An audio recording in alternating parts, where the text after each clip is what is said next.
ഈ വാർത്താ മണിക്കൂറിലെ പ്രധാന റിപ്പോർട്ടുകളുമായി വാർത്താമഴ ആരംഭിക്കുകയാണ്. വിജയകുമാർ, കൂടിക്കാഴ്ചയ്ക്ക് ശേഷം ഇപ്പോൾ PV അൻവറും MLA മാധ്യമങ്ങളെ കാണുകയാണ്. ഒപ്പം PK കുഞ്ഞാലിക്കുട്ടിയുമുണ്ട് തത്സമയ സംപ്രേഷണത്തിലേക്ക്. ഈ വിഷയത്തിന്റെ ഗൗരവം അവർക്ക് അറിവുള്ളതാണ്. എന്നാലും ആ നാട്ടിൽ ജീവിക്കുന്ന, മലയിൽ ജീവിക്കുന്ന ഒരു വ്യക്തി എന്ന നിലക്ക് അതിന്റെ വിശദീകരണം അദ്ദേഹത്തോട് നടത്തുകയും പരിപൂർണമായിട്ടും ഈ മലയോര മേഖലയുടെ കർഷകരുടെ വിഷയങ്ങളിൽ, ഈ വിഷയങ്ങളിലും മറ്റു വിഷയങ്ങളിലും മുസ്ലിം ലീഗ് എന്ന പാർട്ടിയുടെയും UDFന്റെയും പൂർണ്ണമായ പിന്തുണ ഈ പ്രശ്നങ്ങൾ പരിഹരിക്കാനുണ്ടാകും. നിയമസഭയിൽ ഈ ബില്ലിനെ എതിർക്കാനുള്ള എല്ലാ നടപടികളും ഉണ്ടാകും. അതിന്റെ മുമ്പായിട്ട് പാർട്ടിപരമായിട്ട് വല്ല സമരങ്ങൾ അവരാലോചിക്കുന്നുണ്ട്. ഇത്രയേ ഇപ്പൊ ഒന്നുണ്ടായിട്ടുള്ളൂ. അല്ല, ഞാൻ പറഞ്ഞില്ല ആര് ഇതിൽ സമരം നടത്തിയാൽ ഞാൻ അതിൽ പോയി നിൽക്കുന്നത്. പിന്നെ സംയുക്തത്തിന്റെ പ്രശ്നം എന്താ? ഈ വിഷയത്തിൽ ആര് സമരം നടത്തിയാലും ഇടതുപക്ഷത്തിന്റെ ഘടകകക്ഷികൾ കൂട്ടിയാൽ നിൽക്കും. പക്ഷേ അതിൽ എന്താ പറയുക, വസ്തുത ഉണ്ടായിരിക്കണം, ആത്മാർത്ഥത ഉണ്ടായിരിക്കണം. അത് ആളെ പറ്റിക്കാനും സമരം ഈ നാട്ടിൽ നടക്കലുണ്ട്. അതിന് അന്വറിനെ കിട്ടൂല. അവർ നിലപാട് വ്യക്തമാക്കിയിട്ട് ഒരു സമരം നടത്തുകയാണെങ്കിൽ ആ സമരത്തിന്റെ ഒപ്പം ഞാൻ പോകും. അതിന് തർക്കമൊന്നുമില്ല.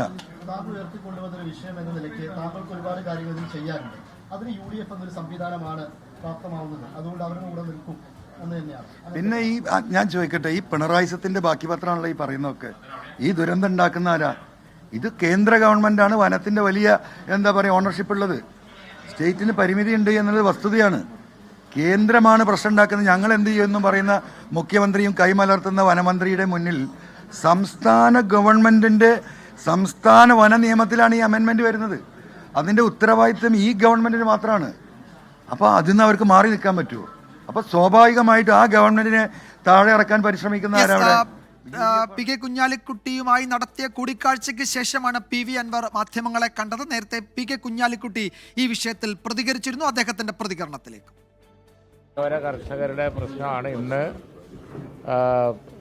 അൻവർ MLA അവർ തങ്ങളുമായി സംസാരിച്ചതും അതുപോലെ തന്നെ ഇവിടെ വന്ന് സംസാരിച്ചതുമൊക്കെ സ്വാഭാവികമായി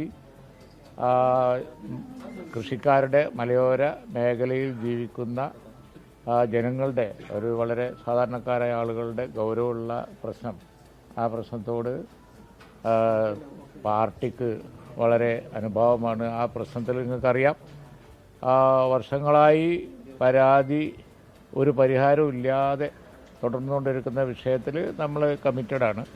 ആ കാര്യമാണ് വളരെ ഫോക്കസ് കൊടുത്ത് ഇന്ന് ഉണ്ടായ ചർച്ച. അത് UDFനെ സംബന്ധിച്ചിടത്തോളവും അതുപോലെ തന്നെ മുസ്ലിം ലീഗിനെ സംബന്ധിച്ചിടത്തോളം ഒക്കെ വളരെ ഗൗരവമുള്ള ഒരു വിഷയം പരിഹരിക്കപ്പെടാതെ കിടക്കുന്നു എന്നുള്ള പരാതി ഉള്ള കാര്യം നിങ്ങൾക്കൊക്കെ അറിയാം. ഞാൻ ഇന്നലെയും പറഞ്ഞിരുന്നു. ആ വിഷയമാണ് ഇന്നത്തെ എല്ലാവിധ ഫോക്കസും. അതാണ് ഞങ്ങൾ ചർച്ച ചെയ്തത്. ആ വിഷയത്തിൽ തീർച്ചയായും നിഷ്പക്ഷരായ മുഴുവൻ ജനങ്ങളുടെയും പിന്തുണ ഉണ്ടായിരിക്കും. അതുതന്നെയാണ് ഇന്നത്തെ ഏറ്റവും വലിയ പ്രശ്നം. ഇപ്പോൾ ആന കഴിഞ്ഞ ദിവസം ഒരു ആളെ കൊന്നു. അത് കഴിഞ്ഞ് ഇന്നുമുണ്ട്, ഇന്നലെയുണ്ട്, എന്നുണ്ട്. ഞാൻ ഇന്നലെയും പറഞ്ഞു, ഇങ്ങനായ മനുഷ്യനെങ്ങനെ ജീവിക്കും? അപ്പോൾ ഗൗരവമുള്ള പ്രശ്നമാണ്. നിയമസഭയിൽ അത് സംബന്ധിച്ച് വരുന്ന ബില്ല് അതും വളരെ. PV Anwar MLA യുമുണ്ട്. നേരത്തെ പാണക്കാട്ടെത്തി മുസ്ലിം ലീഗ് സംസ്ഥാന അധ്യക്ഷൻ സാദിഖ് അലി ശിഹാബ് തങ്ങളുമായി PV അൻവർ കൂടിക്കാഴ്ച നടത്തിയിരുന്നു. UDFനെ ശക്തിപ്പെടുത്താൻ വേണ്ട നടപടികൾ സ്വീകരിക്കുമെന്ന് കൂടിക്കാഴ്ചയ്ക്ക് ശേഷം സാദിഖ് അലി തങ്ങൾ പ്രതികരിച്ചു.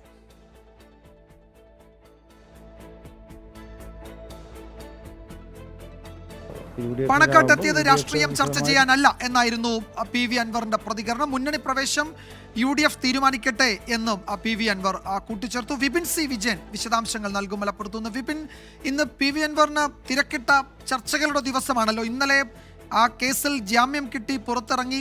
ഇന്ന് പാണക്കാട്ടെത്തി സാദിഖ് അലി തങ്ങളെ കാണുന്നു. അതിനുശേഷം PK കുഞ്ഞാലിക്കുട്ടിയുമായി ചർച്ച. ഇനിയിപ്പോൾ UDFന്റെ പ്രധാനപ്പെട്ട നേതാക്കളെ ഒക്കെ കാണുമെന്ന് അദ്ദേഹം വിശദീകരിക്കുന്നുണ്ട്. എന്തൊക്കെയാണ് വിവരങ്ങൾ? ഇത് കേവലം മുന്നണി പ്രവേശനമല്ല, അതിനപ്പുറത്തേക്ക് വനനിയമ ഭേദഗതിയിലെ ഒപ്പം നിന്ന് പൊരുതാനുള്ള ഊർജം സമ്പാദിക്കാനുള്ള കൂടിക്കാഴ്ചകൾ എന്നാണല്ലോ PV അൻവർ വിശദീകരിക്കുന്നത്. അതെ വിജയകുമാർ, ഇന്നിപ്പോൾ ഒരു 12 മണിയോട് കൂടിയാണ് അദ്ദേഹം പാണക്കാട് സാദിഖ് അലി ശിഹാബ് തങ്ങളുമായി കൂടിക്കാഴ്ച നടത്തിയത്. അതിനുശേഷം ഇപ്പോൾ ഇതാ പി കെ കുഞ്ഞാലിക്കുട്ടിയുടെ വീട്ടിലേക്കും എത്തിയിരിക്കുന്നു. മുസ്ലിം ലീഗ് ഇതിലെടുക്കുന്ന ഒരു നിലപാട് വളരെ വ്യക്തമാണ്. അതായത് ഇപ്പോൾ PV അൻവർ ഉന്നയിക്കുന്ന ആ ഒരു വിഷയത്തോട് ഐക്യദാർഢ്യം പ്രഖ്യാപിക്കുന്നു, മറ്റ് കാര്യങ്ങൾ UDF തീരുമാനിക്കും. ഇതാണ് ഈ സാദിഖ് അലി തങ്ങളും പി കെ കുഞ്ഞാലിക്കുട്ടിയും പറഞ്ഞതിന്റെ ഒരു രത്ന ചുരുക്കമുള്ളത്. പക്ഷേ PV അൻവർ ഉന്നയിച്ചുകൊണ്ടിരിക്കുന്ന ഈ വന നിയമ ഭേദഗതി ബില്ലിലെ പ്രശ്നങ്ങൾ സങ്കീർണമാണ്. ആ വിഷയങ്ങൾ അത് ജനങ്ങളെ നേരിട്ട് ബാധിക്കുന്നതാണ്. ആ പ്രശ്നത്തിന് എല്ലാ തരത്തിലുള്ള ഐക്യദാർഢ്യവും പിന്തുണയും വാഗ്ദാനം ചെയ്തിട്ടുണ്ട് എന്നുള്ളതാണ് PV അൻവർ സാദിഖ് അലി ശിഹാബ് തങ്ങളുടെ വീട്ടിൽ നിന്ന് ഇറങ്ങിയതിന് ശേഷം പറഞ്ഞത്. മറ്റ് രാഷ്ട്രീയ കാര്യങ്ങളൊന്നും ചർച്ച ചെയ്തിട്ടില്ല എന്നുള്ളതും പറഞ്ഞു. ഇപ്പോൾ പി കെ കുഞ്ഞാലിക്കുട്ടിയും സമാനമായ രീതിയിൽ തന്നെയാണ് ആവർത്തിക്കുന്നത്. അതായത് ആ വിഷയവുമായി മുസ്ലിം ലീഗ് മുന്നോട്ട് പോകും, ഇത് നിയമസഭയിലടക്കം വരാൻ പോകുന്നതാണ്. അപ്പോൾ ആ രീതിയിൽ തന്നെ ആയിരിക്കും ഇത് കൈകാര്യം ചെയ്യുക. ആ വിഷയത്തിൻ്റെ ഒപ്പം മുസ്ലിം ലീഗ് ഉണ്ട് എന്നുള്ളത് പറയുന്നു. ഒപ്പം തന്നെ സ്വാഭാവികമായിട്ടും അതൊരു രാഷ്ട്രീയമായിട്ടുള്ള ഒരു ചർച്ച കൂടി അതിൽ നടന്നിട്ടുണ്ടാവാം. അപ്പോൾ ഒരു സാധാരണ പ്രവർത്തകരായി പോലും താൻ നിൽക്കാൻ തയ്യാറാണ് എന്നുള്ള UDF-ലേക്ക് വരാൻ തയ്യാറാണ് എന്നുള്ളത് പരസ്യമായി തന്നെ ഇന്ന് PV അൻവർ പ്രഖ്യാപിച്ചു കഴിഞ്ഞു. അപ്പോൾ ഇനി അടുത്ത ഊഴം എന്ന് പറയുന്നത് UDF-ൻ്റെതാണ്. UDF-ൻ്റെ ഉള്ളിൽ നിന്ന് അത് തിരക്കിട്ട ചർച്ചകൾ നടക്കുന്നു. അപ്പോഴും ഈ യുവ നേതാക്കളുടെ ഭാഗത്ത് നിന്ന് മാത്യു കുഴൽനാടനും VT ബലറാം ഉൾപ്പെടെയുള്ളവർ ഇതിനു മുൻപ് അദ്ദേഹം അഴിമതി ആരോപണമൊക്കെ പ്രതിപക്ഷ നേതാവിനെതിരെ ഉന്നയിച്ചിരുന്നു. അക്കാര്യങ്ങളിൽ രാഷ്ട്രീയ വ്യക്തത വരുത്തണം എന്നുള്ളൊരു ആവശ്യം ഇതിനോടകം തന്നെ പറഞ്ഞിട്ടുണ്ട്. PV അൻവർ ആകട്ടെ ഈ മലയോര വിഷയത്തിൽ ഒരു ഐക്യദാർഢ്യം അത് ആര് നടത്തിയാലും, ഏത് മുന്നണിയോ ഏത് രാഷ്ട്രീയ കക്ഷി നടത്തിയാലും അതിൻ്റെ ഒപ്പം താൻ ഉണ്ടാകുമെന്നുള്ളതാണ്. ആ വിഷയം മുൻനിർത്തിക്കൊണ്ടുള്ള ഒരു രാഷ്ട്രീയമായിട്ടുള്ള ചുവടുവെപ്പാണ് PV അൻവർ. ഏതായാലും ഈ പറയുന്ന വനം നിയമ ഭേദഗതി വിഷയം ഉയർത്തി PV അൻവർ നടത്തുന്ന നീക്കങ്ങൾ അത് UDF തള്ളിക്കളയുന്നില്ല, അതിന് പിന്തുണ നൽകുന്നുണ്ട്. പക്ഷേ UDF-ന്റെ ഭാഗമായി PV അൻവർ മാറുമോ എന്നതിൽ മുന്നണി നേതൃത്വം തീരുമാനമെടുക്കും എന്നതാണ് എല്ലാ നേതാക്കളും പറയുന്നത്. ആ സാധ്യതയും വളരെ സജീവമായി നേതാക്കൾക്കിടയിൽ ചർച്ചാ വിഷയമാകുന്നുണ്ട് എന്നാണ് ഏറ്റവും പുതിയ റിപ്പോർട്ടുകൾ വ്യക്തമാക്കുന്നത്. UDF-ൽ ചേർന്ന് പ്രവർത്തിക്കാൻ ഉപാധികളില്ലാതെ തയ്യാറെന്ന് വ്യക്തമാക്കുകയാണ് PV അൻവർ MLA. തന്റെ സാന്നിധ്യം ആവശ്യമുണ്ടോ എന്ന് ഇനി UDF തീരുമാനിക്കട്ടെ എന്നും അൻവർ പറഞ്ഞു. അൻവറിനെ UDF-ൽ എടുക്കില്ല എന്ന കടുത്ത നിലപാട് പ്രതിപക്ഷ നേതാവ് VD സതീശൻ മയപ്പെടുത്തി. അൻവറിന്റെ കാര്യത്തിൽ UDF തീരുമാനമെടുക്കുമെന്നാണ് VD സതീശൻ ഇന്ന് പ്രതികരിച്ചത്. വനം വകുപ്പ് ഓഫീസ് അടിച്ചു തകർത്ത കേസിൽ ജാമ്യം ലഭിച്ച് പുറത്തിറങ്ങിയ PV അൻവർ ഇനിയുള്ള രാഷ്ട്രീയ ചായ്വിൽ വ്യക്തത വരുത്തുകയാണ്. UDF-നൊപ്പം ചേർന്ന് പ്രവർത്തിക്കാനുള്ള ആഗ്രഹം അദ്ദേഹം പരസ്യമാക്കി. എല്ലാ UDF നേതാക്കളെയും നേരിൽ കാണും.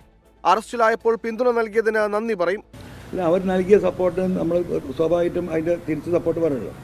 ആ രീതിയിൽ വിളിച്ചാണ്, ആ നിലക്ക് തന്നെയാണ് ഇപ്പോൾ ഇന്ന് UDF ലീഡർഷിപ്പിൽ നിന്ന് നാളായിട്ട് കാണും. ഞാൻ എന്തായാലും UDF-നോട് ഈ പറഞ്ഞ ഈ വിഷയങ്ങൾ ഏറ്റെടുത്ത് UDF-ന്റെ പിന്നിൽ നിൽക്കാൻ ഞാൻ തീരുമാനിച്ചത്. എന്നെ എടുക്കണോ വേണ്ടേ എന്നുള്ളത് അവർ തീരുമാനിച്ചോട്ടെ. പ്രതിപക്ഷ നേതാവ് VD സതീഷിനെതിരെ ഉന്നയിച്ച ആരോപണങ്ങളിലും വാക്പോരിലും നിലപാട് തിരുത്തി. രാഷ്ട്രീയത്തിലെ അഭിപ്രായങ്ങളും നിലപാടുകളും അത് ഇരുമ്പൊലക്ക പോലെ എങ്ങനെയും നിൽക്കില്ല.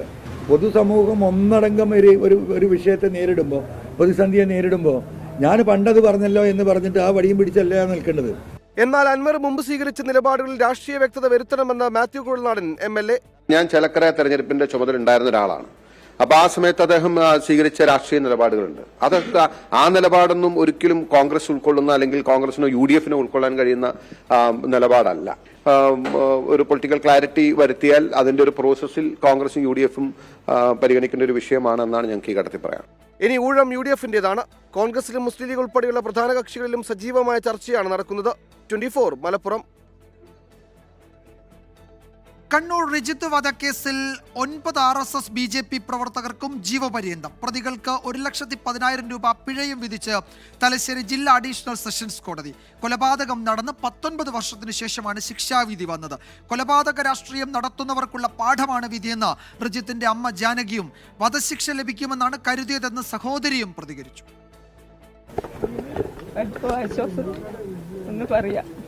വധശിക്ഷയാണോ പ്രതീക്ഷിച്ചത്? അതെ, വധശിക്ഷ തന്നെ പ്രതീക്ഷിച്ചത്. ഒരിക്കലും അവർ പുറത്തു വരാൻ പാടില്ല. അവിടുന്ന് തന്നെ അവരുടെ ജീവിതം തീരണം. അതാണ് എനിക്ക് വേണ്ടത്. എൻ്റെ കണ്ണിൽ നിന്ന് ഒഴുകിയ വെള്ളത്തിന് എൻ്റെ മനസ്സിൻ്റെ തകർച്ചയും എല്ലാ അമ്മമാർക്കും അനുഭവിക്കാൻ ഇടവരട്ടെ. ഇതിനു വേണ്ടിയിട്ട് ഒരു രാഷ്ട്രീയ പാർട്ടിക്കാരും കൊലക്കത്തിയെടുക്കാനും പാടില്ല, കൊല ചെയ്യാനും പാടില്ല. എല്ലാ രാഷ്ട്രീയക്കാർക്കും ഇതൊരു പാഠമാകണം എന്നാണ് എനിക്ക് പറയാനുള്ളത്. എനിക്ക് നഷ്ടപ്പെട്ട തിരിച്ചു കിട്ടൂലല്ലോ. അത് തിരിച്ചു കിട്ടിയെങ്കിലല്ലേ എനിക്ക് ആശ്വസിക്കാൻ, അവനെ കണ്ടു സന്തോഷിക്കാൻ കഴിയുള്ളൂ. അതൊരിക്കലും കിട്ടൂലല്ലോ. പിന്നെ എങ്ങനെ ഞാൻ സന്തോഷിക്കുക? ചെറിയ സന്തോഷമുണ്ട്. എന്നാലും 12 വർഷം കഴിഞ്ഞാൽ ഇവർ പുറത്തിറങ്ങുന്നല്ലേ ചെയ്യുക. ആർക്കും തൂക്കുകയൊന്നും കിട്ടിയിട്ടില്ലല്ലോ. ആരും നിരാശയുണ്ട്. എനിക്ക് വധശിക്ഷയായിരുന്നു പ്രതീക്ഷിച്ചിരുന്നത്. ആർക്കും അത് കിട്ടണം തന്നെയാണെന്ന് ആഗ്രഹം. ഒരമ്മക്കും ഒരു പങ്ങൾക്കും ഈ ഗതി ഉണ്ടാകാൻ പാടില്ല ഒരിക്കലും. അതേസമയം വിധി സ്വാഗതാർഹമെന്ന് CPM കണ്ണൂർ ജില്ലാ സെക്രട്ടറി MV ജയരാജൻ പ്രതികരിച്ചു. അരുൺ പൂപ്പറമ്പ വിവരങ്ങൾ നൽകും കണ്ണൂരിൽ നിന്ന്. അരുൺ, വിധിയുടെ ഉത്തരവിന്റെ കൂടുതൽ വിവരങ്ങൾ പുറത്തു വന്നിട്ടുണ്ടോ? ഇപ്പോൾ പരമാവധി ശിക്ഷ നൽകണമെന്ന പ്രോസിക്യൂഷൻ ആവശ്യപ്പെട്ടിരുന്നല്ലോ. ഇതിപ്പോൾ ഈ കൊലക്കുറ്റം തെളിഞ്ഞിട്ടും ജീവപര്യന്തമാണ് അവർക്ക് വിധിച്ചത്. എന്തൊക്കെയാണ് മറ്റു വിവരങ്ങൾ? വിജയകുമാർ, അതായത് മുഴുവൻ പ്രതികൾക്കും ജീവപര്യന്തം ശിക്ഷ, അതോടൊപ്പം തന്നെ അധിക ശിക്ഷ കൂടെയുണ്ട്. അതിൽ 302 കൊലപാതകം, അതോടൊപ്പം വധശ്രമം 307, ഇതിൽ റിജിത്തിനൊപ്പം ഉണ്ടായിരുന്ന മറ്റൊരു സുഹൃത്തിനെ വെട്ടിപ്പരിക്കേൽപ്പിച്ചു, അതായത് കൊലപ്പെടുത്താൻ ശ്രമിച്ചു എന്ന കുറ്റം തെളിഞ്ഞിട്ടുണ്ട്. 307 ഉണ്ട്. IPC 143, 147, 148 ഉണ്ട്. IPC 324 ഉണ്ട്. ആയുധം ഉപയോഗിച്ച് പരിക്കേൽപ്പിക്കൽ ഉൾപ്പെടെയുള്ള വകുപ്പുകളുണ്ട്. ഇതിൽ 1, 2, 4, 5, 6, 10 പ്രതികൾക്ക് ഇതിൽ ജീവപര്യന്തത്തിന് പുറമെ തന്നെ 3 വർഷം കഠിന തടവുണ്ട്. അതോടൊപ്പം തന്നെ മറ്റു പ്രതികൾക്ക് 7, 8, 9 പ്രതികൾക്ക് 15 വർഷം തടവും 7 മാസം, അതായത് ഈ ജീവപര്യന്തത്തിന് പുറമെ തന്നെ 15 വർഷവും 7 മാസം തടവും അനുഭവിക്കണം. അത് പ്രത്യേകം തന്നെ അനുഭവിക്കണം എന്നതാണ് കോടതിയുടെ വിധിയിൽ പറയുന്നത്. അതായത് ജീവപര്യന്തത്തിന് പുറമെ തന്നെ ഈ വധശ്രമത്തിലും കോടതി പ്രത്യേക ശിക്ഷ അനുഭവിക്കണം എന്ന് തന്നെയാണ് ഈ വിധിയിൽ പറയുന്നത്. അങ്ങനെയാണെങ്കിൽ ഈ 18 പ്രതികൾക്കും 9 പ്രതികൾക്കും 18 വർഷം തടവ് അനുഭവിക്കണം എന്ന് തന്നെയാണ് ഈ കോടതി വിധിയിൽ പറയുന്നത്. അതിൽ പ്രത്യേകം ഈ 1, 2, 4, 5, 6, 10 പ്രതികൾക്ക് ഈ 3 വർഷം കഠിന തടവ് എന്ന രീതിയിൽ കൂടി വിധിയിൽ പറഞ്ഞിട്ടുണ്ട്. ഇത് പ്രത്യേകം അനുഭവിക്കണമെന്നതാണ് കോടതി വിധിയിൽ ഏറ്റവും പ്രധാനപ്പെട്ട ഒരു കാര്യം. എന്തായാലും ഈ കുടുംബം ഇതിൽ വധശിക്ഷ വേണം എന്ന കാര്യമായിരുന്നു ആവശ്യപ്പെട്ടിരുന്നത്. എന്നാൽ പ്രോസിക്യൂഷൻ്റെ ഉൾപ്പെടെ അഭിഭാഷകൻ്റെ ഉൾപ്പെടെ പ്രതികരണം വന്നു. അതായത് കേസ് ഒരു അപൂർവമായൊരു കേസായി പരിഗണിക്കാൻ നിയമപരമായി സാധിക്കില്ല, അങ്ങനെ ഒരു വാദം പ്രോസിക്യൂഷനെ സംബന്ധിച്ചിടത്തോളം ഉണ്ടായിരുന്നില്ല. അതുകൊണ്ട് നിലവിൽ ഈ ജീവപര്യന്തം എന്ന ശിക്ഷയിൽ പ്രോസിക്യൂഷൻ തൃപ്തരാണ്. കുടുംബത്തിൽ അല്പം കൂടി വൈകാരികമായിട്ടുള്ള പ്രതികരണമാണ് അവരുടെ ഭാഗത്തുനിന്നുണ്ടായത്. അവരെ ഈ നിയമപരമായിട്ടുള്ള നിലവിൽ ഈ കേസിൻ്റെ സാധ്യതകളെ സംബന്ധിച്ച് ആ കാര്യങ്ങൾ പറഞ്ഞു ബോധ്യപ്പെടുത്തും എന്നതാണ് പ്രോസിക്യൂഷൻ അഭിഭാഷകൻ ഉൾപ്പെടെ പറഞ്ഞത്. അതുകൊണ്ട് ഈ വിധിയിൽ മേൽക്കോടതിയിൽ പോകാനുള്ള സാധ്യത വളരെ കുറവാണ്. പക്ഷേ നിലവിൽ BJP നേതൃത്വം, നേരത്തെ BJP നേതാവ് K. രഞ്ജിത്ത് ഉൾപ്പെടെ പ്രതികരിച്ചിരുന്നു. അവർ ഇതിൽ നിരപരാധിത്വം തെളിയിക്കുന്നതിന് വേണ്ടി മേൽക്കോടതിയിൽ അപ്പീൽ സമർപ്പിക്കും എന്ന് BJP നേതൃത്വം ഇതിനകം വ്യക്തമാക്കിയിട്ടുണ്ട്. മേൽക്കോടതിയെ സമീപിക്കാൻ, അപ്പീൽ നൽകാൻ തൽക്കാലം പ്രോസിക്യൂഷൻ ഉദ്ദേശിക്കുന്നില്ല. പക്ഷേ BJP ഇതിൽ മേൽക്കോടതിയെ സമീപിക്കും എന്നാണ് നേതാക്കൾ അറിയിക്കുന്നത്. കുടുംബത്തിന് നിരാശയുണ്ടെങ്കിലും വിധി ഏറെക്കുറെ സ്വീകാര്യമാണ്, സ്വാഗതാർഹമാണ് എന്നാണ് പ്രോസിക്യൂഷന്റെയും CPMന്റെയും നിലപാട്. കോൺഗ്രസ് നേതാക്കൾക്കെതിരെ കടുത്ത നിലപാടുമായി ആത്മഹത്യ ചെയ്ത വയനാട് DCC ട്രഷറർ NM വിജയന്റെ കുടുംബം. NM വിജയൻ എഴുതിയ കത്തുകൾ KPCC പ്രസിഡന്റിനും പ്രതിപക്ഷ നേതാവിനും നേരിട്ട് നൽകിയിട്ടും ഇരുവരും തിരിഞ്ഞു നോക്കിയില്ല എന്ന് മകൻ വിജേഷ് 24നോട് പറഞ്ഞു. സാമ്പത്തിക ബാധ്യത വരുത്തിയത് പാർട്ടിയാണെന്നും ഉത്തരവാദിത്വം പാർട്ടി ഏറ്റെടുക്കണമെന്നും കുടുംബം ആവശ്യപ്പെട്ടു. NM വിജയൻ എഴുതിയ കത്തുകൾ K. സുധാകരനും VD സതീശനും നേരിട്ടാണ് കൈമാറിയതെന്ന് മകൻ വിജേഷ് പറഞ്ഞു. K. സുധാകരൻ നമുക്ക് നോക്കാമെന്ന മറുപടി നൽകി. VD സതീശനിൽ നിന്ന് ലഭിച്ച പ്രതികരണം നല്ല നിലയിൽ ആയിരുന്നില്ല. കത്തുകൾ തന്റെ മുമ്പിൽ വെച്ചാണ് K. സുധാകരൻ വായിച്ചത്. എന്റെ മുമ്പിലാണ് വായിച്ചത്. അവർക്ക് എന്ത് വേണം പറയാലോ. ഒരു കോൺഗ്രസ് നേതാവും മരണശേഷം തിരിഞ്ഞു നോക്കിയില്ല. പിതാവിന്റെയും സഹോദരന്റെയും ആത്മഹത്യ കുടുംബ പ്രശ്നമാക്കാൻ ശ്രമം നടന്നു. അടുത്ത ബന്ധുക്കളെപ്പോലും നേതാക്കൾ തെറ്റിദ്ധരിപ്പിച്ചുവെന്ന് വിജയന്റെ മരുമകൾ പത്മജ. ഒരു ആരോപണം ഉണ്ട് ബന്ധുക്കളുടെ ഭാഗത്തു നിന്നുള്ള രീതിക്ക് കൊടുത്ത സമയത്ത് ആ ബന്ധു തന്നെയാണ് പറഞ്ഞത് നമ്മളടുത്ത് ഇങ്ങനെ പറ്റിപ്പോയതാണ്, അവർ വഴി തിരിച്ചു വിടാൻ പറഞ്ഞു. പക്ഷെ അച്ഛൻ്റെ ഇത്രയും ബാധ്യത അവർക്കും അറിയുണ്ടായിരുന്നില്ല എന്നാണ്, ഞങ്ങൾക്കറിയില്ലല്ലോ, പിന്നെ ബന്ധുക്കൾക്കും. NM വിജയൻ കത്തിലുന്നയിച്ച ആരോപണങ്ങളിൽ നേരത്തെ തന്നെ അന്വേഷണം പൂർത്തിയായതെന്നായിരുന്നു T. സിദ്ദിഖ് MLAയുടെ പ്രതികരണം. IC ബാലകൃഷ്ണൻ SP-ക്ക് പരാതി കൊടുക്കാൻ കാരണം തന്റെ കൈകൾ ശുദ്ധമെന്ന ബോധ്യത്തിന്റെ അടിസ്ഥാനത്തിലെന്നും MLA. വിജയേട്ടൻ ജീവിച്ചിരിക്കുമ്പോൾ തന്നെ ആ അന്വേഷണം നടത്തിയ അന്വേഷണ റിപ്പോർട്ട് പുറത്തു വന്നതാണ്. ആ റിപ്പോർട്ടിനെതിരായി വിജയേട്ടൻ ഉൾപ്പെടെയുള്ള ഒരാളും ഒരു പരാതിയും പറഞ്ഞിട്ടില്ല. വിജിലൻസ് സംഘം കുടുംബാംഗങ്ങളുടെ മൊഴി രേഖപ്പെടുത്തി.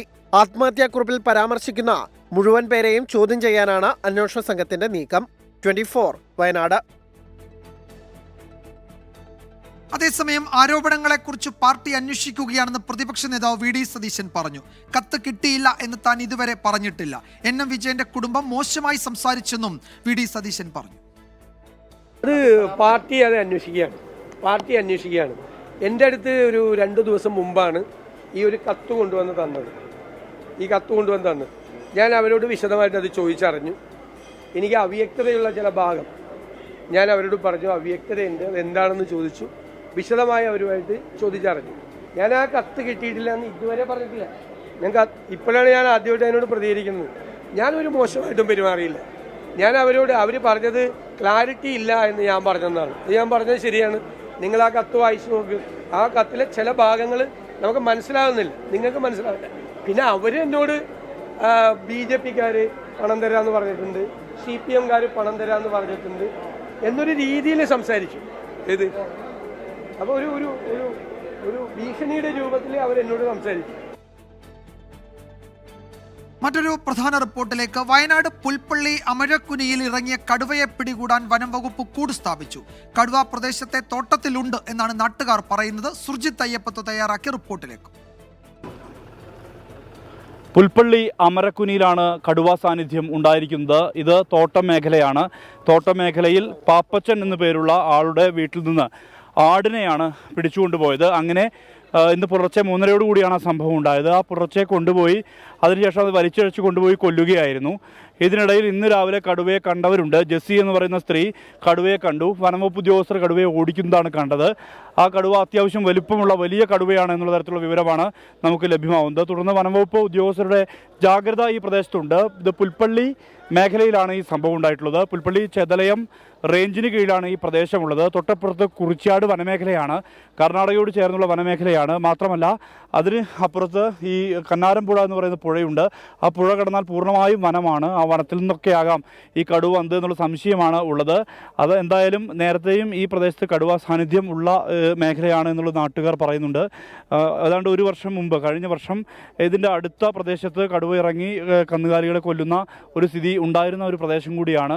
എന്തായാലും നാട്ടുകാർ ഉൾപ്പെടെയുള്ളവർ നമുക്ക് ഇവിടെ കാണാൻ കഴിയുന്നുണ്ട്. അവർ ഈ കൂട് വെക്കുന്ന അവസ്ഥയാണുള്ളത്. അങ്ങനെ കൂട് വെച്ച് കടുവയെ പിടികൂടാനുള്ള ദൗത്യമാണ് വനംവകുപ്പ് നടപ്പിലാക്കുന്നത്. എന്തായാലും വലിയ ആശങ്ക ആളുകളെ സംബന്ധിച്ചുണ്ട്. നേരത്തെ ഈ കഴിഞ്ഞ ദിവസങ്ങളിലെല്ലാം തന്നെ കൽപ്പറ്റ പെരുന്തട്ടയിലായിരുന്നു കടുവയുടെ സാന്നിധ്യം ഉണ്ടായിരുന്നെങ്കിൽ ഇപ്പോൾ അത് മാറി. ഇപ്പോൾ അവിടെയും ഇവിടെയും ഒരുപോലെ ആശങ്ക. വയനാട് സൗത്ത് ഡിവിഷൻ്റെ കീഴിലുള്ള വിവിധ പ്രദേശങ്ങളിൽ ഇത്തരത്തിൽ കടുവയുടെ ആശങ്ക നിലനിൽക്കുന്ന പശ്ചാത്തലമുണ്ട്.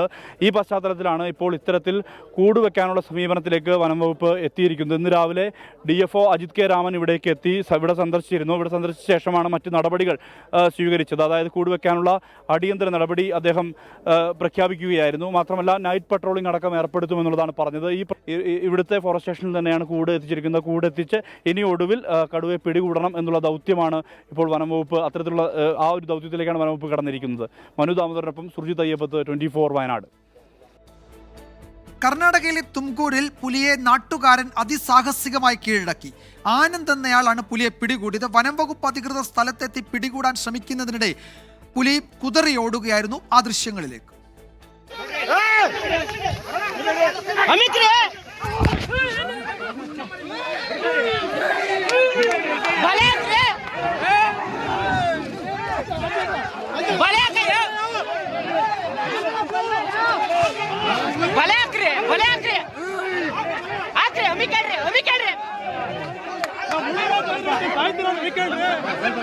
വാർത്താമഴയിലേക്ക് വീണ്ടും സ്വാഗതം. നേപ്പാളിലും ടിബറ്റിലും വൻ ഭൂചലനം.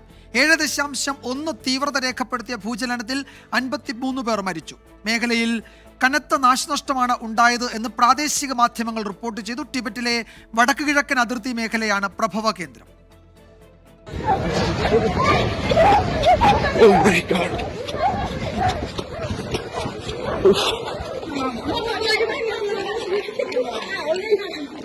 രാവിലെ 6:35ഓടെയാണ് 7.1 തീവ്രത രേഖപ്പെടുത്തിയ ഭൂചലനം ടിബറ്റൻ മേഖലയായ ഷിസാങ്ങിലെ ഡിംഗ്രി ഗ്രാമത്തിൽ ഉണ്ടായത്. ടിബറ്റിലെ വടക്കുകിഴക്കൻ അതിർത്തി മേഖലയാണ് പ്രഭവ കേന്ദ്രം.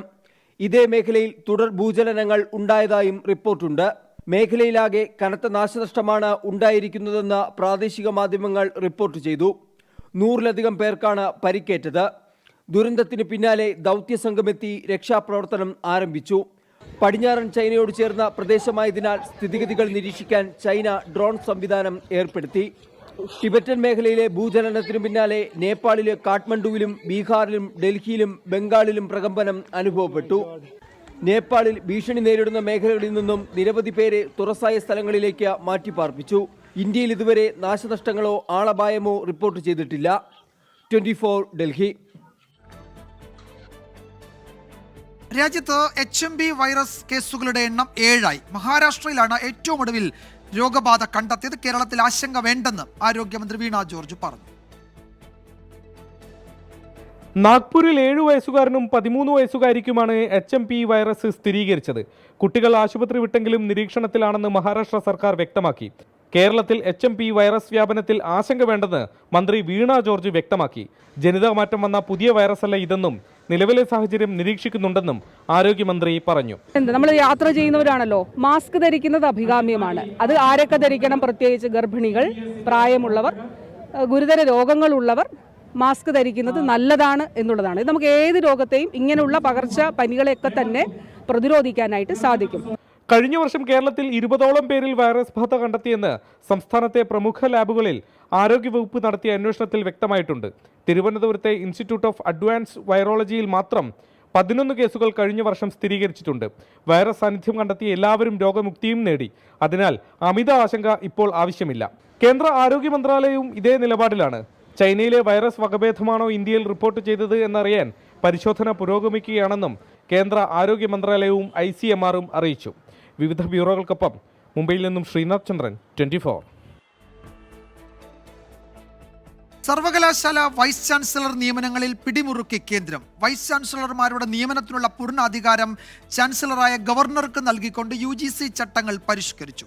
കേരളത്തിലടക്കം സർവകലാശാല VC നിയമനങ്ങളെ ചൊല്ലിയുള്ള ഗവർണർ സർക്കാർ പോര് തുടരുന്നതിനിടെയാണ് UGCയുടെ ഈ നീക്കം.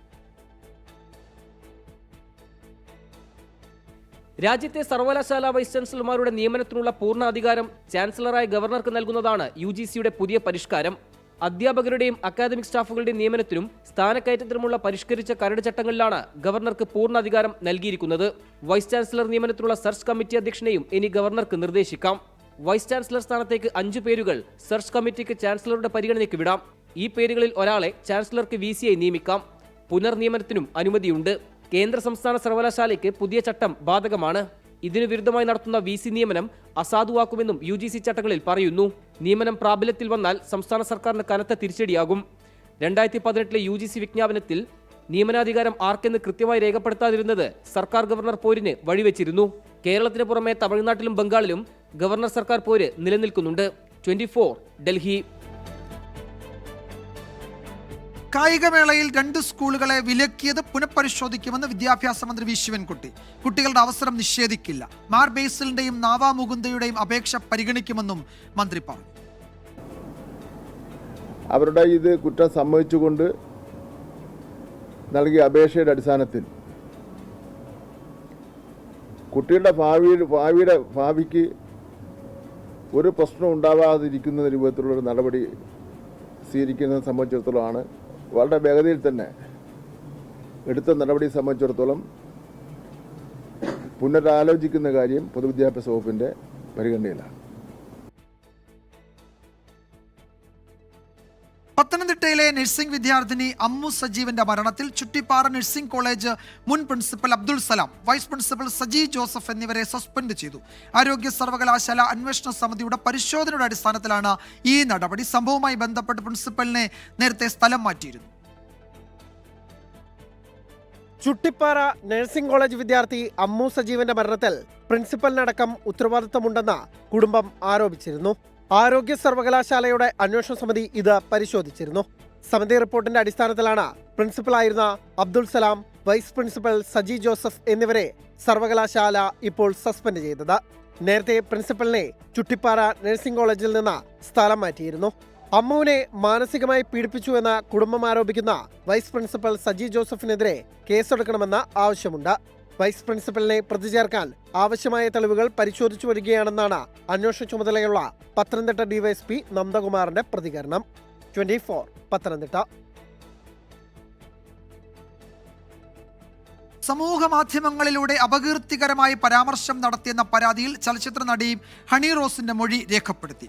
കേസിൽ കൂടുതൽ അറസ്റ്റ് ഉണ്ടാകും. നടിയുടെ നവമാധ്യമ പോസ്റ്റുകളിൽ അശ്ലീല കമന്റ് ഇടുന്നവർക്കെതിരെ സ്വമേധയാ കേസെടുക്കുമെന്ന് പോലീസ് അറിയിച്ചു. സൈബർ ഗൂണ്ടകൾക്കെതിരെ തുറന്ന യുദ്ധത്തിലാണ് നടി ഹണി റോസ്. എറണാകുളം സെൻട്രൽ പോലീസ് സ്റ്റേഷനിൽ നേരിട്ടെത്തി വിശദമായ മൊഴി നൽകി. തനിക്കെതിരെ മോശം കമന്റ് ഇട്ടവരുടെ സ്ക്രീൻഷോട്ടുകളും പോലീസിന് കൈമാറി. പല കമന്റുകളും വ്യാജ അക്കൗണ്ടുകളിൽ നിന്നാണ്. അന്വേഷണത്തിന് വെല്ലുവിളിയാണെങ്കിലും ലൊക്കേഷൻ കണ്ടെത്തി പ്രതികളെ പിടികൂടാനാണ് പോലീസ് തീരുമാനം. നടിയുടെ പോസ്റ്റിന് താഴെ പുതുതായി അധിക്ഷേപ കമന്റ് കണ്ടെത്തിയാൽ സ്വമേധയാ കേസെടുക്കുമെന്നും മുന്നറിയിപ്പുണ്ട്. ഇത്തരത്തിൽ 3 പേർക്കെതിരെ കൂടി കേസെടുത്തിരുന്നു. കേസിൽ കുമ്പളം സ്വദേശി ഷാജിയെ അറസ്റ്റ് ചെയ്തിരുന്നു. ഇതര ജില്ലകളിൽ നിന്നടക്കം കൂടുതൽ അറസ്റ്റുണ്ടാകും. 24 കൊച്ചി. 24 പ്രത്യേക ക്യാമ്പയിൻ തുടരുന്നു. സൈബർ ബലിയാടുകൾ.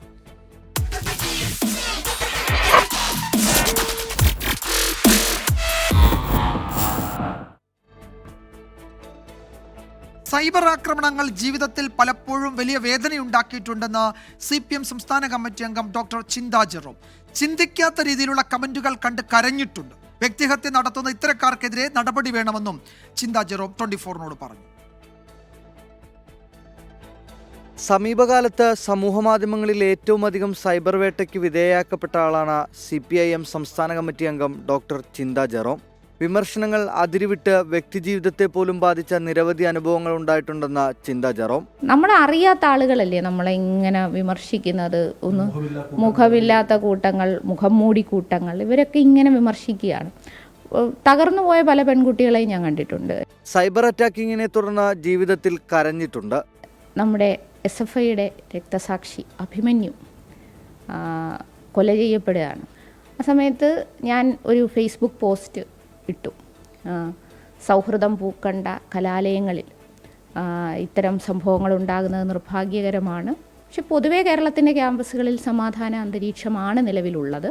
എന്നാലും ഇത്തരം ഒറ്റപ്പെട്ട സംഭവങ്ങൾ ചെറുക്കപ്പെടേണ്ടതാണ് എന്ന് പറഞ്ഞുകൊണ്ട് ഞാനൊരു പോസ്റ്റ് ഇട്ടു. ഞാനിട്ടൊരു പോസ്റ്റ് വേറൊരു തരത്തിലേക്ക് മാറ്റുന്നു. ബോധപൂർവം വളരെ പ്ലാൻഡായി സൈബർ കൊട്ടേഷൻ എന്നൊക്കെ പറയുന്നതാണ് എനിക്ക് ആ സമയത്ത് തോന്നിയത്. ഞാൻ അന്ന് മറ്റൊരു സൈബർ അറ്റാക്കിലും ഞാൻ ഇത്ര തകർന്നു പോയിട്ടില്ല. സൈബർ അതിക്രമങ്ങൾക്ക് ഇരയായവരുടെ ജീവിതം നേരിട്ട് കണ്ടിട്ടുണ്ടെന്നും ചിന്താ ജെറോം പറഞ്ഞു. സമൂഹ മാധ്യമങ്ങളിൽ മോശം പരാമർശം നടത്തിയവർക്കെതിരെ താൻ നിയമപോരാട്ടം നടത്തിയെന്നും ചിന്താ ജെറോം. വേറെ ബഹുമാനായ VSന്റെ ചിത്രം ഉപയോഗിച്ചുകൊണ്ട് ഞങ്ങളുടെയൊക്കെ വനിതാ പ്രവർത്തകരുടെയൊക്കെ പടം കൂടെ ചേർത്ത് വെച്ചുകൊണ്ടൊരു വ്യാജ പ്രൊഫൈലിൽ നിന്നുണ്ടായി. അത് ഓപ്പറേറ്റ് ചെയ്തത് വിദേശത്ത് നിന്നാണ്. അപ്പോൾ അതൊക്കെ നമ്മുടെ പോലീസ് നന്നായി അന്വേഷിച്ച് കണ്ടെത്തി ആളെ അറസ്റ്റ് ചെയ്ത് അങ്ങനെയൊക്കെ നിയമപരമായി മുമ്പോട്ട് പോയിട്ടുണ്ട്. അപ്പം അങ്ങനെ അങ്ങ് പോസ്റ്റും തോന്നുന്ന പോലെ കാര്യങ്ങൾ ഇടുകയും ചെയ്താൽ അങ്ങ് സേഫാണ് എന്നുള്ള തോന്നലൊന്നും ആർക്കും വേണ്ട. വ്യക്തിപരമായ അധിക്ഷേപങ്ങൾ നടത്തിയാൽ എല്ലാവരും നിയമപോരാട്ടം നടത്തണമെന്നും ചിന്താ ജെറോം കൂട്ടിച്ചേർത്തു. അരുൺരാജ് 24 കൊല്ലം. ഇപ്പോൾ വരുന്ന റിപ്പോർട്ടിലേക്ക്. സമസ്തയിലെ വിഭാഗീയ പ്രശ്നങ്ങൾ പഠിക്കാൻ 5 അംഗ സബ് കമ്മിറ്റി രൂപീകരിച്ചു. സമസ്ത വൈസ് പ്രസിഡന്റ് MT അബ്ദുള്ള മുസ്ലിയാരുടെ നേതൃത്വത്തിലാണ് കമ്മിറ്റി. തർക്ക വിഷയങ്ങൾ ചർച്ച ചെയ്യാതെ സബ് കമ്മിറ്റിക്ക് വിട്ടു. സമസ്ത മുഷാവറ യോഗത്തിൻ്റെതാണ് ഈ തീരുമാനം. മിഥില ബാലൻ വിവരങ്ങൾ നൽകും കോഴിക്കോട്ട് നിന്ന്. മിഥില, ഈ തർക്ക വിഷയങ്ങൾ കഴിഞ്ഞ ദിവസങ്ങളിൽ, കഴിഞ്ഞ കുറേ നാളുകളായി ഉണ്ടായ മുഴുവൻ വിഷയങ്ങളും ഈ സബ് കമ്മിറ്റിയുടെ മുൻപാകെയാണോ വരിക? ഇന്നത്തെ മുഷാവറയിൽ ഈ വിഷയങ്ങൾ ചർച്ച ചെയ്യപ്പെട്ടിട്ടില്ല എന്നാണോ കരുതേണ്ടത്?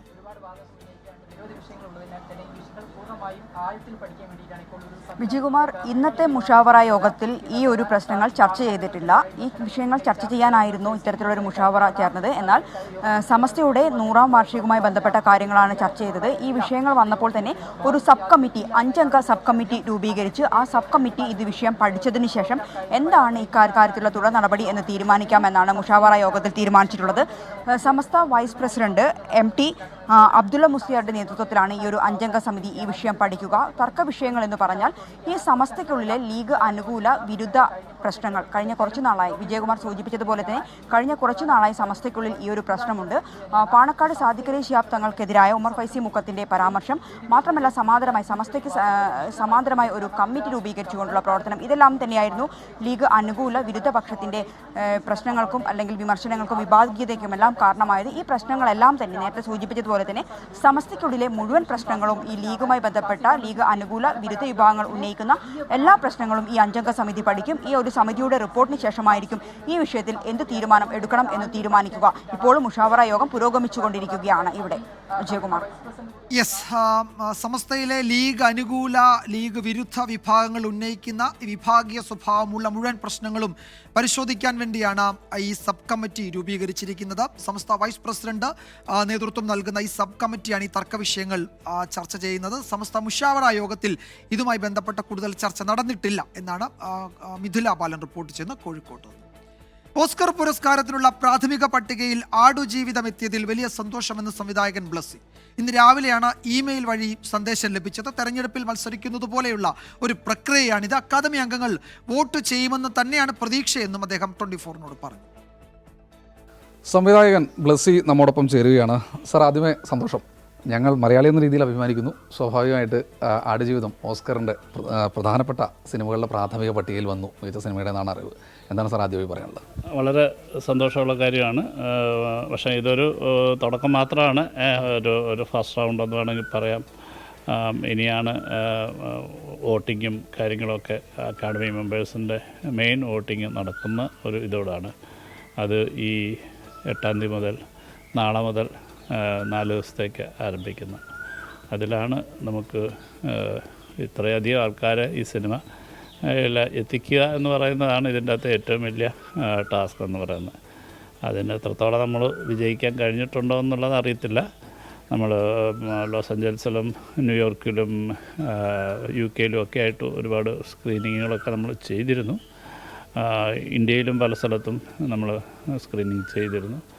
അപ്പം അതിനൊക്കെ ഒരു നല്ല റിസൾട്ട് ഉണ്ടാകുമെന്ന് വിചാരിക്കുന്നു. ഇന്നലെ ആണോ അറിയിപ്പ് കിട്ടിയത് ഇങ്ങനെ പ്രാഥമിക പട്ടികയിൽ പെട്ടു എന്നുള്ളത്? ഇന്ന് വെളുപ്പിനെയാണ് കിട്ടുന്നത്. മെയിൽ നോക്കുന്നത് ഇന്നലെയാണ്, അയച്ചു തരത്തില്ല. അത് അറിയുന്നതിന് മുമ്പേ ഉള്ള മറ്റൊരു സന്തോഷ വാർത്തയായിരുന്നു. ഇതിനേക്കാൾ കൂടുതൽ MBSC എന്ന് പറയുന്ന സൗണ്ട് വിഭാഗത്തിന് വേണ്ടിയുള്ള അതിൻ്റെ ഒരു ഗിൽഡിൻ്റെ ഒരു ഇതിലേക്ക് 5 സിനിമകളെ സെലക്ട് ചെയ്തപ്പോൾ നോമിനേറ്റ് ചെയ്തപ്പോൾ നോമിനേഷൻ കിട്ടി എന്നുള്ളതാണ്. അത് അടുത്ത മാസമാണ് അതിൻ്റെ റിസൾട്ട് അറിയാൻ പോവുക. പ്രാഥമികമായ പട്ടികയിൽ പെട്ടു എന്ന് തന്നെ പറയുമ്പോൾ സ്വാഭാവികമായിട്ടും മലയാളിയെ സംബന്ധിച്ചിടത്തോളം വലിയ ആത്മാഭിമാനം തന്നെയാണ്. അക്കാര്യത്തിൽ യാതൊരു തർക്കമൊന്നുമില്ല. ആരെയാണ് ഈ വേളയിൽ ഏറ്റവും പൃഥ്വിരാജിൻ്റെ ഒക്കെ ഒരു ഗംഭീര അഭിനയം ആരെയാണ് ഏറ്റവും കൂടുതൽ ഓർക്കുന്നത്? എനിക്ക് തോന്നുന്നു ഈ സിനിമയെ സംബന്ധിച്ചിടത്തോളം ഒരു വലിയൊരു ടീം വർക്കാണ്. ആ ടീം വർക്ക് എന്ന് പറയുന്നത് അതിന് ഒരാളെ മാത്രമായിട്ട് നമുക്കങ്ങനെ പറയാൻ പറ്റത്തില്ല. കാരണം എന്നോടൊപ്പം വർക്ക് ചെയ്തിട്ടുള്ള എൻ്റെ ഏറ്റവും നമ്മുടെ ഒരു യൂണിറ്റ് ബോയ് ഉൾപ്പെടെയുള്ള ആൾക്കാർ ഈ സിനിമയ്ക്ക് വേണ്ടി ഒരുപാട് വിയർപ്പ് ഒഴുക്കിയിട്ടുള്ളതാണ്. അപ്പം എല്ലാവരുടെ ആത്മാർത്ഥമായ കൂട്ടായിട്ടുള്ളൊരു ശ്രമം തന്നെയാണ് ആടുജീവിതത്തിനെ സംബന്ധിച്ചിടത്തോളം നമുക്ക് ബാക്കി വയ്ക്കാനായിട്ട്. ഓഫ് കോഴ്സ് പൃഥ്വിരാജ് ഉൾപ്പെടെ ഉള്ള ആൾക്കാർക്ക് ഒരു വലിയ പങ്കുണ്ട് അതിനകത്ത്. ഇതുവരെ എത്തിയത് മലയാളത്തിൻ്റെ ഭാഗ്യം. മുന്നോട്ട് പോകട്ടെ. സഞ്ജയ് ഇക്ബാലിനൊപ്പം ശ്രീകുമാരൻ, 24 പത്തനംതിട്ട. മറ്റൊരു പ്രധാന റിപ്പോർട്ടിലേക്ക്. കേരള കോൺഗ്രസിന്റെ ചീഫ് കോർഡിനേറ്ററായി PJ ജോസഫിന്റെ മകൻ അപ്പു ജോസഫ് നിയമിക്കപ്പെട്ടു. KM മാണിയുടെ മരുമകൻ MB Joseph Kerala Congress vice ചെയർമാനാകും. കോട്ടയത്ത് ചേരുന്ന കേരള കോൺഗ്രസ് ഹൈപ്പവർ കമ്മിറ്റിയിലാണ് ഈ തീരുമാനങ്ങൾ ഉണ്ടായത്. കൂടുതൽ പ്രതികരണങ്ങൾ ഇതുമായി ബന്ധപ്പെട്ട് വരാനിരിക്കുന്നു. നോക്കാം ശരണം സന്നിധാനം. സൈക്കിൾ പ്യൂർ അഗർബത്തി ശരണം സന്നിധാനം സമർപ്പിക്കുന്നത് അഗർബത്തി എന്നാൽ സൈക്കിൾ.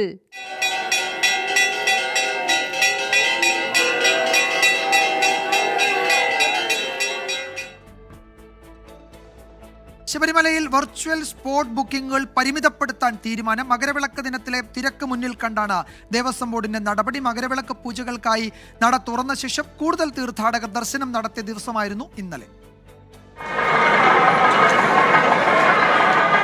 മണ്ഡല മകരവിളക്ക് സീസൺ ആരംഭിച്ചതു മുതൽ ഏറ്റവും ഒടുവിലെത്തുന്ന തീർത്ഥാടകനും സുഖദർശനം സാധ്യമാക്കുന്നുണ്ട് ദേവസ്വം ബോർഡ്. മകരവിളക്ക് നിയന്ത്രണങ്ങളുടെ ഭാഗമായി വെർച്വൽ ക്യൂ 13-ന് 50,000-ആയും 14-ന് 40,000-ആയും പരിമിതപ്പെടുത്തി. നിലവിൽ 70,000-ആണ്. സ്പോട്ട് ബുക്കിംഗ് 13-ന് 5,000-ഉം 14-ന് 1,000 പേർക്ക് മാത്രമായിരിക്കും. 15-ന് വെർച്വൽ ക്യൂവിൽ ബുക്ക് ചെയ്തിരിക്കുന്നവർ രാവിലെ 6 മണിക്ക് പമ്പയിലെത്തിയാൽ മതി. 15-ന് സ്പോട്ട് ബുക്കിംഗ് രാവിലെ 11 മണിക്ക് ശേഷമായിരിക്കും ആരംഭിക്കുക. വെള്ളിയാഴ്ച മുതൽ തിരക്ക് നിയന്ത്രിക്കാനും പ്രത്യേക ക്രമീകരണം ഏർപ്പെടുത്തും.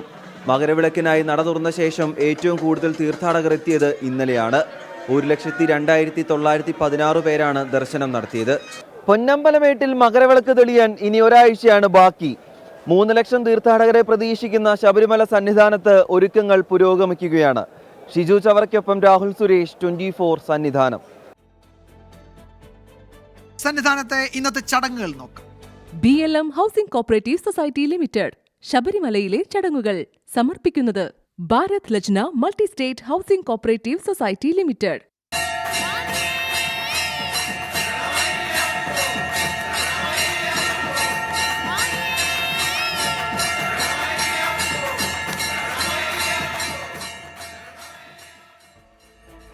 ഇനി ഇന്നത്തെ സ്വർണ്ണവില നോക്കാം. ഇന്നത്തെ സ്വർണ്ണനിരക്ക് സമർപ്പിക്കുന്നത് സ്പർശ ഗോൾഡ് ആൻഡ് ഡയമണ്ട്സ്. ഫിജിറ്റലാകൂ ഇനി സ്പർശയോടൊപ്പം.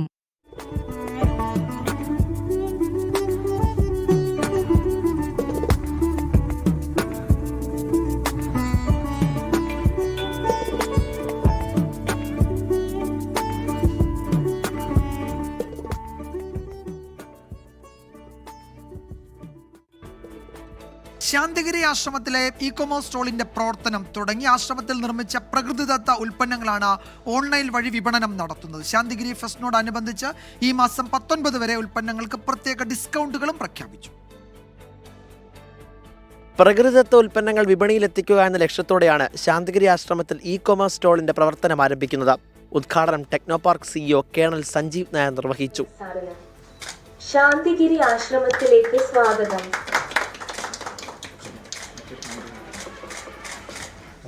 ആശ്രമത്തിൽ തന്നെ നിർമ്മിച്ച പ്രകൃതിദത്ത ഉൽപ്പന്നങ്ങളാണ് ഇവിടെ നിന്നും വാങ്ങാനാകുക. ആയുർവേദ മരുന്നുകൾ, കറി പൗഡറുകൾ, സോപ്പ്, ബേക്കറി ഉൽപ്പന്നങ്ങൾ ഉൾപ്പെടെ ഇവിടെ ലഭിക്കും. ഗുണനിലവാരമുള്ള പ്രോഡക്റ്റുകളാണ് ശാന്തിഗിരി ആശ്രമം ജനങ്ങളിലേക്ക് എത്തിക്കുന്നത്. ജനങ്ങളുടെ ആരോഗ്യ സംരക്ഷണം ഉറപ്പുവരുത്തുക എന്നതാണ് ശാന്തിഗിരി ആശ്രമത്തിൻ്റെ മഹത്തായ ആശയങ്ങളിലൊന്ന്. അങ്ങാടി മരുന്നുകളുടെ ആവശ്യകത ഏറി വരുവാണ്. എന്നാൽ ഫസ്റ്റ് ക്വാളിറ്റി അങ്ങാടി മരുന്നുകൾ എവിടെ കിട്ടുമെന്ന് പല ആൾക്കാർക്കും അറിയില്ല. എന്നാൽ ഇതെല്ലാം നമ്മുടെ ശാന്തിഗിരി ഓൺലൈൻ വഴി നമ്മളെല്ലാം ഓൾ ഇന്ത്യ ഡെലിവറി. ആശ്രമത്തിന്റെ വെബ്സൈറ്റ് വഴിയാണ് വിൽപ്പന ക്രമീകരിച്ചിരിക്കുന്നത്. ശാന്തിഗിരി ഫെസ്റ്റ് അവസാനിക്കുന്ന ജനുവരി 19 വരെ ഉൽപ്പന്നങ്ങൾക്ക് 20% വരെ ഡിസ്കൗണ്ടും പ്രഖ്യാപിച്ചിട്ടുണ്ട്. ബുക്ക് ചെയ്യാൻ നമ്മുടെ www.shantigiriOnline.com കയറി നമുക്ക് പർച്ചേസ് ചെയ്യുന്നതാണ്. ഇപ്പോൾ ഈ ഫെസ്റ്റിനോടനുബന്ധിച്ചിട്ട് ജനുവരി 19 വരെ നമ്മൾ 20% ഓഫറിലാണ് കൊടുക്കുന്നത്. ശാന്തിഗിരി ഫെസ്റ്റ് എന്ന് പറയുന്ന കോഡ് മാത്രം നമ്മൾ ഉപയോഗിച്ചാൽ മതിയാവും. ന്യൂ ഇയർ, ക്രിസ്മസ് ആഘോഷങ്ങൾ കഴിഞ്ഞെങ്കിലും ശാന്തിഗിരി ഫെസ്റ്റിവലിൽ ഇപ്പോഴും ജനത്തിരക്ക് തുടരുകയാണ്. 24 തിരുവനന്തപുരം.